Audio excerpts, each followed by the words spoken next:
All right, if you'll remember in Genesis 3, verse 1, Eve was tempted by Satan, the wisest beast of the field, a religious man, okay? And he had her question what the Spirit had told her and what she knew in the Spirit to be true. But he had her question that and doubt it. And it goes on to say in Genesis 3, God tells him, because you did this, you ate of the fruit, you listened to your wife, that you'll work the ground and it'll give you both thorns and thistles. I want you to look at thorns and thistles like confusion. And then God says, by the sweat of your brow, you'll eat bread, meaning you'll work for that food, that spiritual nourishment. You'll have to work for it. And that food is no good because it's tainted. It has no nutritional value at all. Your spiritual works or your carnal works of the law have no spiritual value whatsoever. So you're basically starving.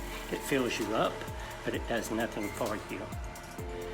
In Numbers chapter 21, Moses raises up a pole with a bronze serpent on it for those who have been snake bitten.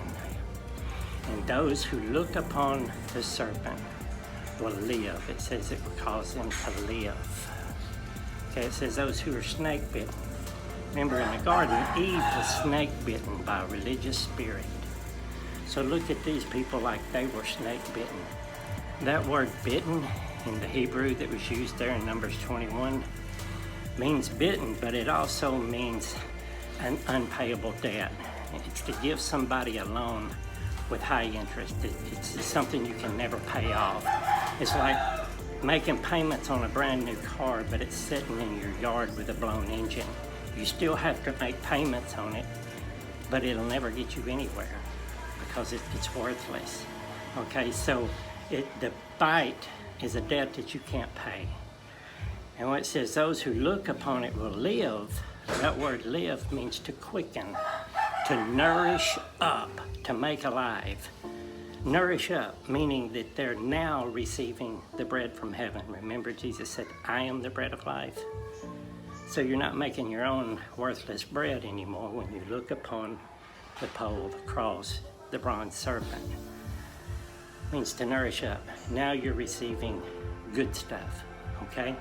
And if you look at Colossians, Paul wrote, he said, the certificate of debt has been canceled and hung on the cross.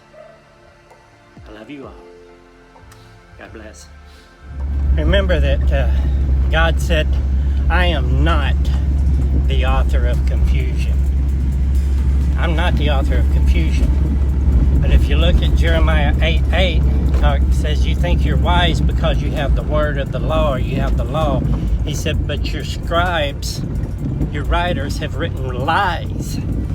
They are the author of confusion. And see, what happened is people put their faith in the writings and their own understanding in those. They consumed those. They believed they got their nourishment out of the writings instead of the Spirit, that from which is within. And so they were starving. In God, in love, there is absolutely no confusion.